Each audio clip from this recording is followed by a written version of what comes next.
Hallelujah. പ്രാർത്ഥനയ്ക്ക് വലിയ ശക്തിയുണ്ട്.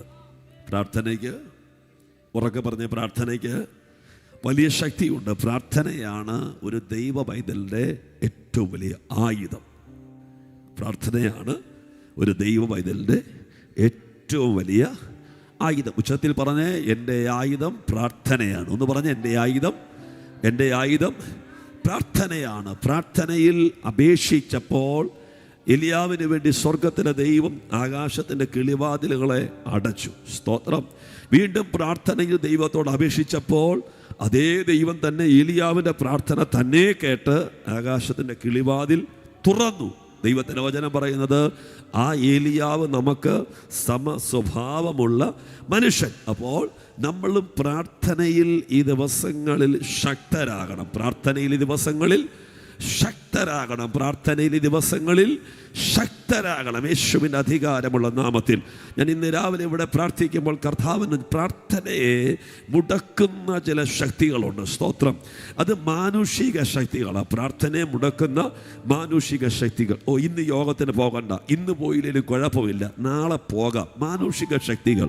നിങ്ങൾക്കറിയാം, ദാനിയേൽ പ്രവാചകന്റെ കാലത്ത് ദാനിയേൽ പ്രവാസത്തിലായിരിക്കുമ്പോൾ ഒരു കൂട്ടം ദാനിയേൽ നേരെ തിരിഞ്ഞിട്ട് അവർ രാജാവിനോട് വന്നിട്ട് പറഞ്ഞൊരു കാര്യമുണ്ട്. അടുത്ത 30 ദിവസത്തേക്ക് ഇവിടെ രാജാവിനോടല്ലാതെ ആരോടും പ്രാർത്ഥിക്കരുത്. സ്തോത്രം. അപ്പോൾ പ്രാർത്ഥനയെ മുടക്കുവാൻ എഴുന്നേൽക്കുന്ന ശക്തികൾ മാനുഷിക ശക്തികളാണ്.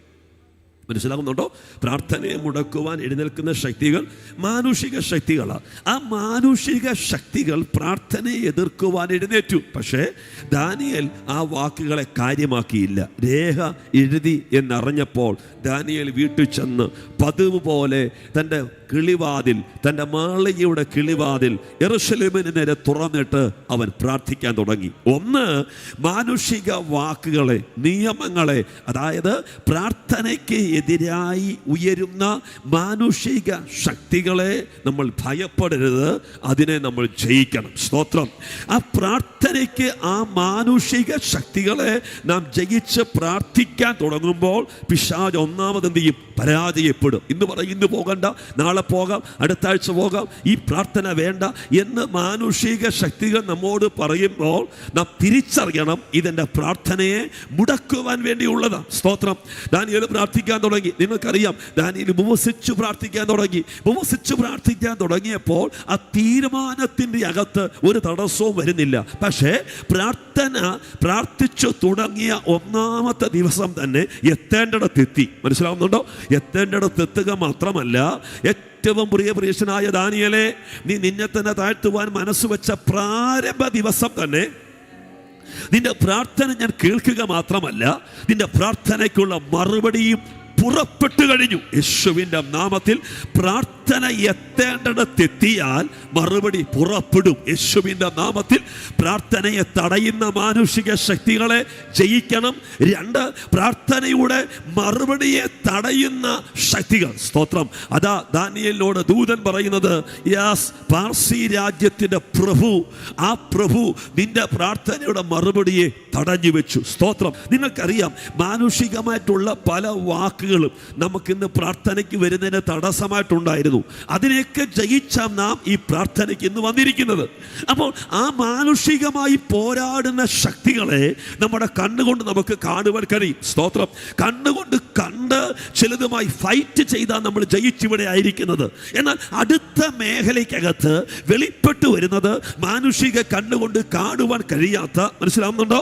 യെസ്. അതായത് പാർസി രാജ്യത്തിൻ്റെ പ്രഭു അവൻ ചില പ്രാർത്ഥനയുടെ മറുപടിയെ തടഞ്ഞു വെച്ചു. സ്തോത്രം. ദാനിയേലിനോട് ദൂതൻ പറയാ, എന്താ പറഞ്ഞറിയാമോ? എന്നെ സഹായിക്കുവാൻ പ്രധാന ദൂതൻ അവിടെ ഇറങ്ങി വന്നു. അപ്പോൾ ഇന്ന് പകൽ നിന്റെ പ്രാർത്ഥനയുടെ മറുപടിയെ തടയുന്ന അന്ധകാര ശക്തികളിൽ നിന്ന് നിനക്ക് ജയം തരാൻ സ്വർഗത്തിലെ ദൈവം സ്വർഗത്തിൽ നിന്ന് ഒരു സഹായം അയക്കും. സ്തോത്രം പറഞ്ഞ് ഇന്ന് പകൽ ഇവിടെ നിന്ന് പ്രാർത്ഥിക്കുമ്പോൾ കർത്താവിനോട് പറയുക, ചിലരുടെ പ്രാർത്ഥനയുടെ മറുപടി തടഞ്ഞു വെച്ചിട്ടുണ്ട്, പക്ഷേ അതിനെ നിന്ന് വിടുതൽ തരാൻ സ്വർഗത്തിൽ നിന്ന്, അതായത് ഇവിടെ നിന്ന് ഒരാൾക്ക് അവിടെ അവിടേക്ക് ചെല്ലാൻ പറ്റത്തില്ല. മറിച്ച് സ്വർഗത്തിൽ നിന്ന് നിനക്ക് വേണ്ടി ഒരു ദൂതനെ കർത്താവ് അയക്കും യേശുവിൻ്റെ നാമത്തിൽ. അടുത്തത് ശ്രദ്ധിച്ചോണം.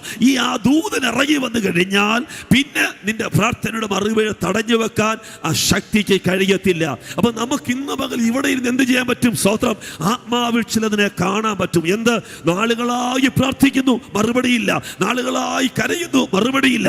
അതാ വചനം പറയുന്നത്, നിങ്ങൾ ഭൂമിയിൽ ഇരുന്ന് കെട്ടിയാൽ അത് സ്വർഗത്തിൽ കെട്ടപ്പെടും, നിങ്ങൾ ഭൂമിയിൽ ഇരുന്ന് അഴിച്ചാൽ സ്വർഗത്തിൽ അഴിയപ്പെടും. അപ്പൊ ഇതിനകത്ത് ഇന്ന് പകൽ നിങ്ങൾ പ്രാർത്ഥിക്കേണ്ടത്, കർത്താവേ ചിലതിനെ ഇന്ന് പകൽ സ്വർഗം അഴിക്കണം യേശുവിൻ്റെ നാമത്തിൽ. അതായത് പ്രാർത്ഥനയുടെ മറുപടിയെ തടഞ്ഞു വെക്കുന്ന ചില ശക്തികളുണ്ട്. ആ ശക്തികളെ ഇന്ന് പകൽ ദൈവത്തിന് ദൂതൻ ഇറങ്ങി അവിടെ ഫൈറ്റ്, അവിടെ പോരാടി എൻ്റെ വിടുതൽ എൻ്റെ കരങ്ങളിൽ ഇന്ന് പകൽ കാലം എനിക്ക് എത്തണം. കണ്ണടച്ച് പ്രാർത്ഥിച്ച യേശുവിൻ്റെ നാമത്തിൽ ഞാൻ എന്താ ഇന്ന് പകൽ പറയുന്നത്? പ്രാർത്ഥനയെ തടുക്കുന്ന മാനുഷിക ശക്തി. യെസ്. 2, പ്രാർത്ഥനയുടെ മറുപടിയെ തടയുന്ന അന്ധകാര ശക്തി. ഇതിനെ എല്ലാത്തിനെ ജയിക്കാൻ ഇന്ന് പകൽ ഇതിനകത്ത് നിന്റെ മേലൊരു കൃപ വ്യാപരിക്കുന്നുണ്ട്. കണ്ണടച്ച് ചില മിനിറ്റുകൾ ആത്മാവിൽ പ്രാർത്ഥിച്ചാട്ട് യേശുവിൻ്റെ നാമത്തിൽ തടയുന്ന സകല വ്യാപാരങ്ങളും മടി. എന്നാൽ ഈ പ്രാരംഭ മിനിറ്റിൽ തന്നെ കുഞ്ഞെ നിന്റെ മേൽ വ്യാപരിക്കുന്ന ദൈവത്തിന്റെ അഭിഷേകം ചില മേഖലകളിൽ നിന്നെ കരുത്തനാക്കാൻ പോകുക, ചില മേഖലകളിൽ നിന്നെ ശക്തനാക്കാൻ പോകുക. ഒന്നുകൂടെ പറഞ്ഞാൽ, നീ വന്നിരിക്കുന്നത് സർവശക്തനായ ദൈവത്തിന്റെ സന്നിധിയിലാണ്. അങ്ങനെയെങ്കിൽ സാന്നിധ്യത്തിൽ ഇന്ന് പകൽ വിശ്വസിക്കുക. ഇതിനകത്ത് ഇന്ന് പകൽ എനിക്ക് വേണ്ടി എന്റെ തലമുറയ്ക്ക് വേണ്ടി എന്റെ കുടുംബത്തിന് വേണ്ടി സർവശക്തനായ ദൈവം. ചിലർ ഇന്ന് പകൽ മാനുഷിക വെല്ലുവിളികളെ ജയിക്കും. ഇനി നീ പ്രാർത്ഥിക്കണ്ട, ഇനി നീ പോകണ്ട, ഇനി നീ ദൈവസ്ഥനെ ഇരിക്കണ്ട. ഇന്ന് പകൽ അങ്ങനെയുള്ള ചില വെല്ലുവിളികളെ ഈ പകൽ ചിലർ ഈ പ്രാർത്ഥനയിൽ ജയിക്കും. 2, പ്രാർത്ഥനയുടെ മറുപടിയെ തടയുന്ന അന്ധകാര ശക്തിയെ ഇന്ന് പകൽ ദൈവാത്മാവിൽ ചിലർ ജയിക്കാൻ പോകുക യേശുവിന്റെ നാമത്തിൽ. 2026 ഈ പ്രാരംഭ ദിവസങ്ങളിൽ പരിശുദ്ധാത്മാവ് പ്രവചിക്കുന്നത് വിശ്വസിക്കുക.